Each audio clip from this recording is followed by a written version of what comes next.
saya Nina Claudia Siagian, mahasiswa Universitas Kristen Indonesia, Fakultas Ekonomi dan Bisnis, Program Studi S1 Manajemen 2018. Di video kali ini saya akan menjelaskan tentang mata kuliah Ekonomi dan Bisnis Indonesia dengan dosen pengampu Bapak Dr. Posma. Saya akan menjelaskan tentang jalur transmisi kunci, indikator monitoring dampak krisis, dan juga contoh-contoh krisis ekonomi. Sebelum saya menjelaskan tentang jalur transmisi kunci, indikator monitoring dampak krisis, dan contoh-contoh krisis ekonomi, saya akan menjelaskan terlebih dahulu apa itu krisis ekonomi. Krisis ekonomi adalah keadaan yang mengacu pada penurunan ekonomi secara drastis di suatu negara. Tipe-tipe krisis ekonomi ada 4, yaitu krisis produksi, krisis perbankan, krisis nilai tukar, dan krisis perdagangan. Tipe krisis ekonomi pertama adalah krisis produksi.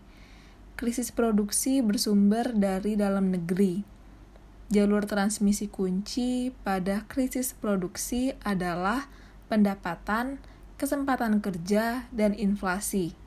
Untuk indikator monitoring dampak krisis produksi adalah output, kesempatan kerja, pendapatan, inflasi, dan kemiskinan.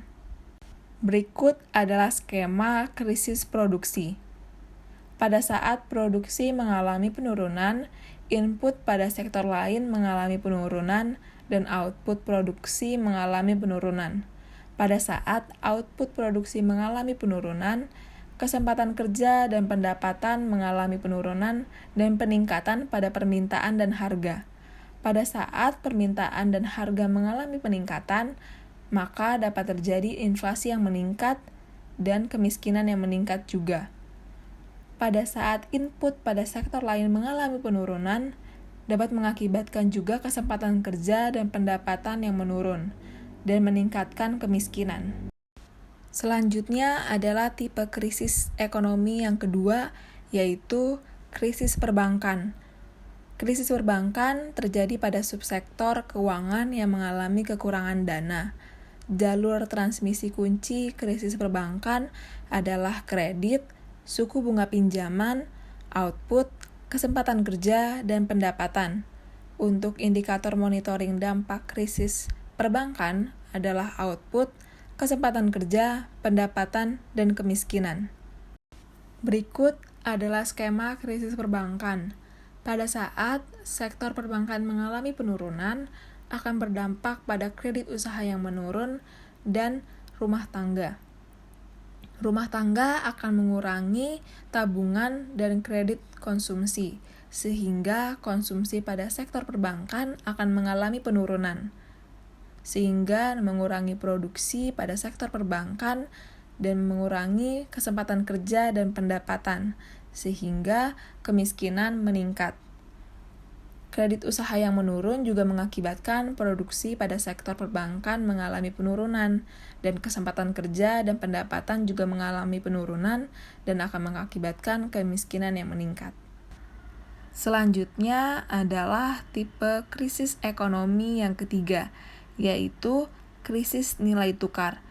Pada krisis nilai tukar terjadi kurs dari mata uang mengalami penurunan atau depresiasi yang sangat besar dan terus-menerus, sehingga membentuk sebuah tren.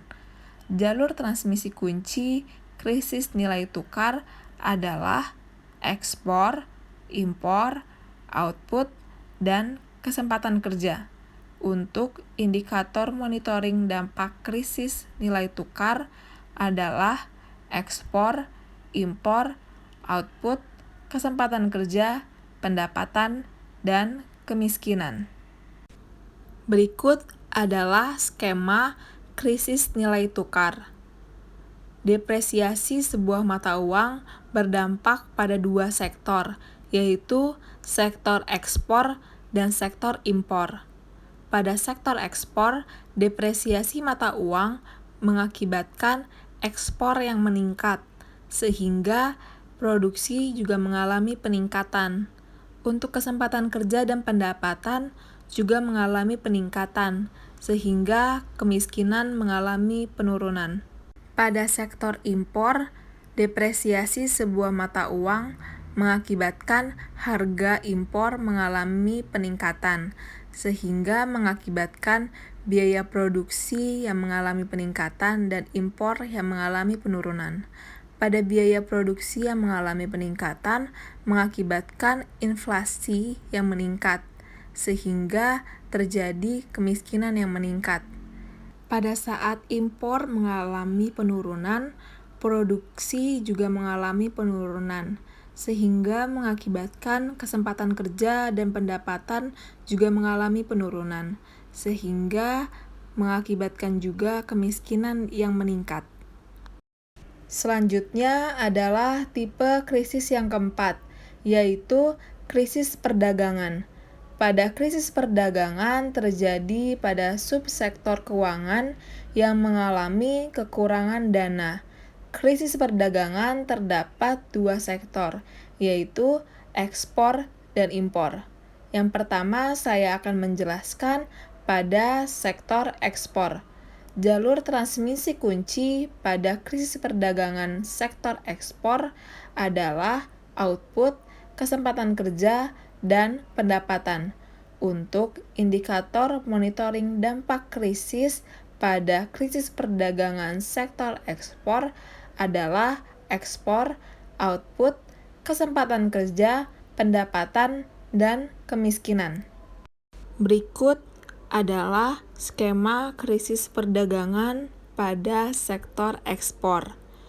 Pada saat permintaan mengalami penurunan, mengakibatkan produksi mengalami penurunan, sehingga output yang dihasilkan juga mengalami penurunan, dan ekspor mengalami penurunan, sehingga kesempatan kerja dan pendapatan juga mengalami penurunan, dan mengakibatkan kemiskinan mengalami peningkatan.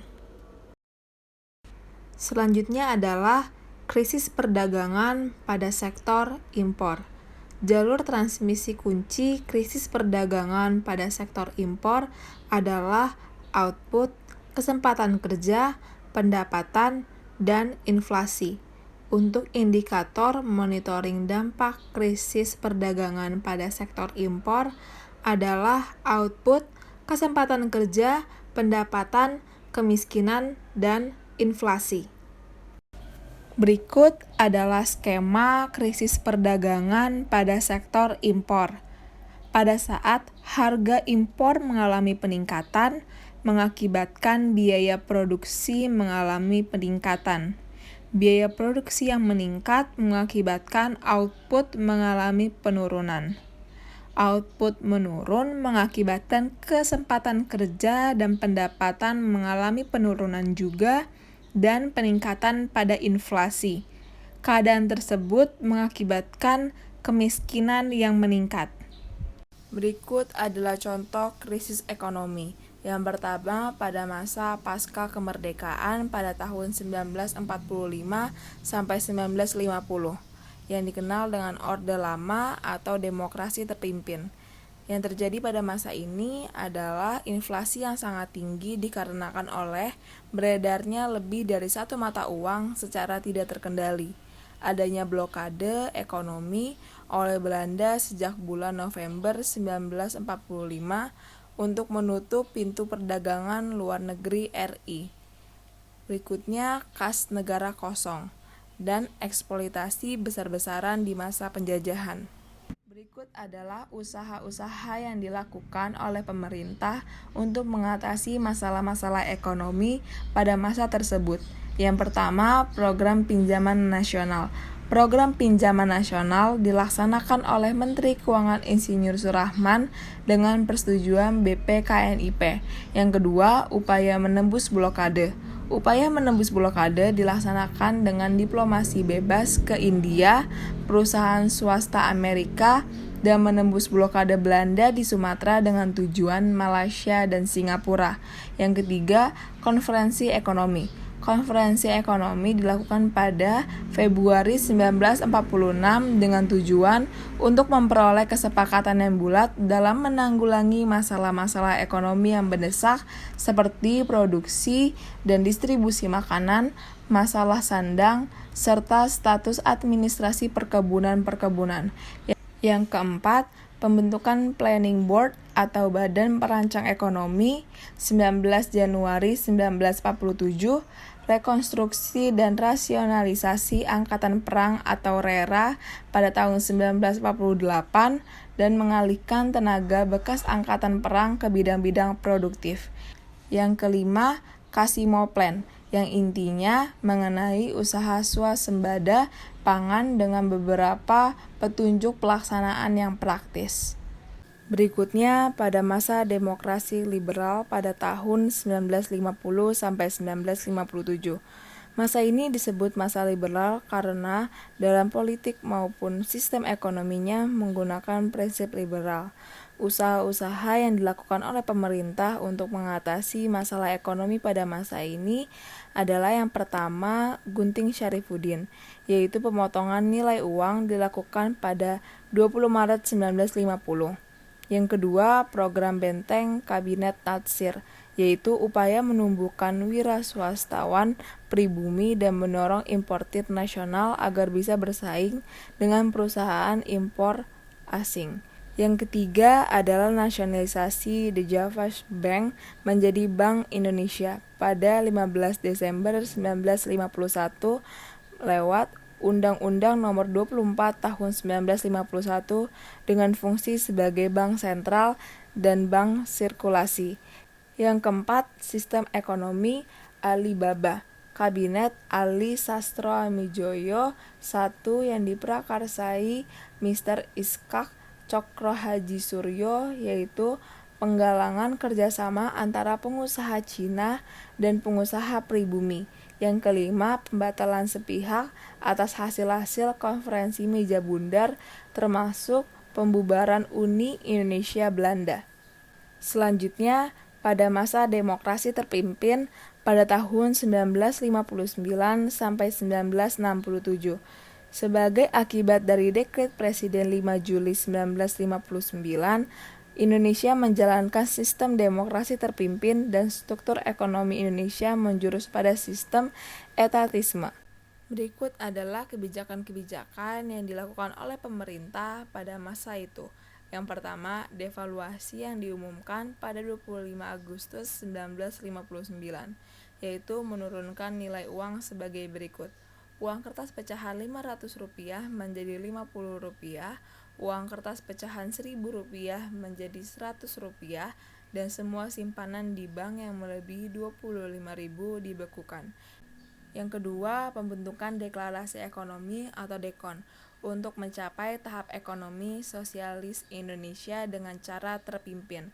Yang ketiga, devaluasi yang dilakukan pada 13 Desember 1965 menjadikan uang senilai Rp1.000 menjadi Rp1, sehingga uang rupiah baru mestinya dihargai 1000 kali lipat uang rupiah lama, tetapi di masyarakat uang rupiah baru hanya dihargai 10 kali lipat lebih tinggi.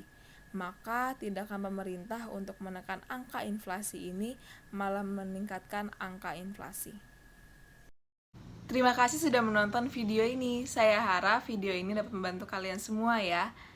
Dadah, terima kasih.